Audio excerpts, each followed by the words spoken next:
আসসালামু আলাইকুম এভরিওয়ান, কেমন আছেন সবাই? আশা করছি সবাই অনেক বেশি ভালো আছে। আজ চলে এসেছি ভীষণ মজাদার একটা রেসিপি নিয়ে। আজকে আমি আপনাদের সাথে ডিম দিয়ে ভীষণ মজাদার একটা রেসিপি শেয়ার করছি। এই ডিমের রেসিপিটা অন্যান্য ডিমের রেসিপি থেকে একদমই আলাদা। খুব সহজ পদ্ধতিতে আপনাদের সাথে শেয়ার করছি। আশা করছি আপনাদের সবার কাছে ভালো লাগবে। আপনাদের সবার কাছে একটু রিকোয়েস্ট থাকবে, ভিডিওটি স্কিপ না করে পুরোপুরি দেখবেন। এতে করে এই রেসিপিটা আপনাদের বুঝতে একদমই অসুবিধা হবে না। ডিমের এই রেসিপিটি তৈরি করার জন্য আমি এখানে 4টা ডিম সেদ্ধ করে এগুলো খোসা ছাড়িয়ে মাঝখানে দিয়ে 2 টুকরো করে কেটে নিয়েছি। আর এখানে হাফ কেজি আলু খোসা ছাড়িয়ে এভাবে ছোট ছোট টুকরো করে কেটে ভালো করে ধুয়ে পরিষ্কার করে নিয়েছি। চুলায় একটি প্যান বসিয়ে এর মধ্যে দিয়ে দিচ্ছি পর্যাপ্ত পরিমাণ সরিষার তেল। তেলটা গরম হয়ে যাওয়ার পর এর মধ্যে দিয়ে দিচ্ছি হাফ চা চামচ পরিমাণ হলুদ গুঁড়ো আর দিয়ে দিচ্ছি কিছুটা পরিমাণ লবণ। তারপর এগুলোকে ভালো করে নেড়েচেড়ে একসাথে তেলের সাথে মিশিয়ে নিচ্ছি।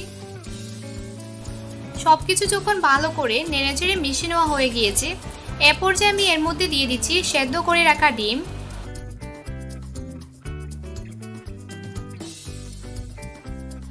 এখন আমি এই ডিমগুলোকে একটু লাল লাল করে ভেজে নেব। ডিমের এক পাশটা যখন হালকা লাল করে ভাজা হয়ে গিয়েছে, এ পর্যায়ে আমি ডিমগুলোকে উল্টে পাল্টে দিচ্ছি যাতে অপর পাশটা ভালো করে ভাজা হয়ে যায়। তো ডিমগুলোকে উল্টে পাল্টে ভালো করে ভাজা হয়ে গিয়েছে। এখন আমি ডিমগুলোকে তেল ছাড়িয়ে একে একে উঠে নিচ্ছি। একে করে এর মধ্যে দিয়ে দিচ্ছি আরো কিছুটা পরিমাণ সরিষার তেল। তেলটা গরম হয়ে যাওয়ার পর এর মধ্যে দিয়ে দিলাম 1 চামচ পরিমাণ জিরে। তারপর এর মধ্যে দিয়ে দিচ্ছি পেঁয়াজ কুচি। একটা মিডিয়াম সাইজের পেঁয়াজ কুচি করে রেখেছিলাম, ওইটা দিয়ে দিলাম। পেঁয়াজ দেওয়ার পর চুলার আঁচ হাই করে দিয়ে পেঁয়াজটাকে একেবারে গোল্ডেন ব্রাউন কালার করে ভেজে নিচ্ছি।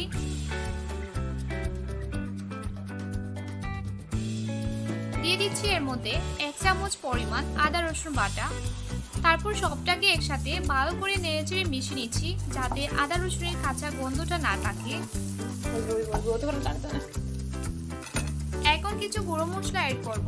প্রথমে এর মধ্যে দিয়ে দিচ্ছি হাফ চা চামচ পরিমাণ হলুদ গুঁড়ো, 1 চা চামচ পরিমাণ মরিচের গুঁড়ো, 1 চা চামচ পরিমাণ ধনে গুঁড়ো। এখানে কিন্তু আর কোনো ধরনের গুঁড়ো মশলা দিতে হবে না, এই 3টা গুঁড়ো মশলা দিয়ে কিন্তু এই রেসিপিটা তৈরি করব। তারপর এর মধ্যে সামান্য পরিমাণ পানি দিয়ে সবকিছুকে একসাথে ভালো করে নেড়েচেড়ে কষিয়ে নিচ্ছি।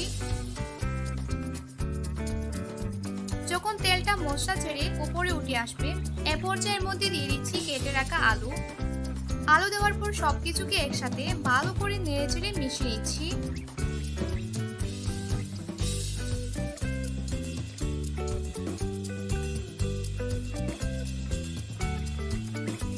যখন আলুটাকে ভালো করে নেড়েচেড়ে মশলার সাথে মিশিয়ে নিয়েছি, এ পর্যায়ে আমি এর মধ্যে দিয়ে দিচ্ছি হাফ কাপ পরিমাণ পানি যাতে আলুটা পুরোপুরি সেদ্ধ হয়ে যায়। প্রথমে কিন্তু একসাথে বেশি পরিমাণে পানি দেবেন না। পানি দেওয়ার পর সবকিছুকে ভালো করে নেড়েচেড়ে কিছুক্ষণ রান্না করে নেব যাতে আলুটা পুরোপুরিভাবে সেদ্ধ হয়ে যায়। যখন দেখবেন আলু থেকে পানির পরিমাণটা একেবারে শুকিয়ে গিয়েছে, এ পর্যায়ে এর মধ্যে একেবারে ঝোলের পরিমাণে পানি দিয়ে দেবেন। দিয়ে দিলাম এর মধ্যে স্বাদ অনুযায়ী লবণ। এখন এর মধ্যে ভেজে রাখা ডিমের টুকরোগুলো দিয়ে দিচ্ছি।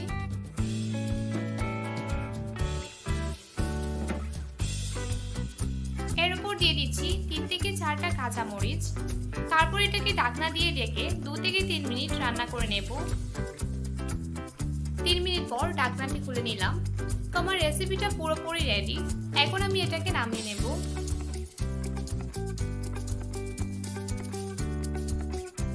তৈরি হয়ে গেল আজকের ভীষণ মজাদার আলু ডিমের রেসিপি। আশা করছি এই রেসিপিটা আপনাদের সবার কাছে ভালো লাগবে। আমার আজকের রেসিপি আপনাদের সবার কাছে কেমন লাগলো অবশ্যই আমাকে কমেন্টস করে জানাবেন। ভালো লাগলে আমার চ্যানেলটা সাবস্ক্রাইব করে পাশে থাকা বেল আইকনে প্রেস করে দেবেন। এতক্ষণ ভিডিও দেখার জন্য সবাইকে অসংখ্য ধন্যবাদ জানিয়ে আজকে এখানেই বিদায় নিচ্ছি। আবার দেখা হবে নতুন কোনো রেসিপি নিয়ে। ভালো থাকবেন সবাই। আল্লাহ হাফেজ।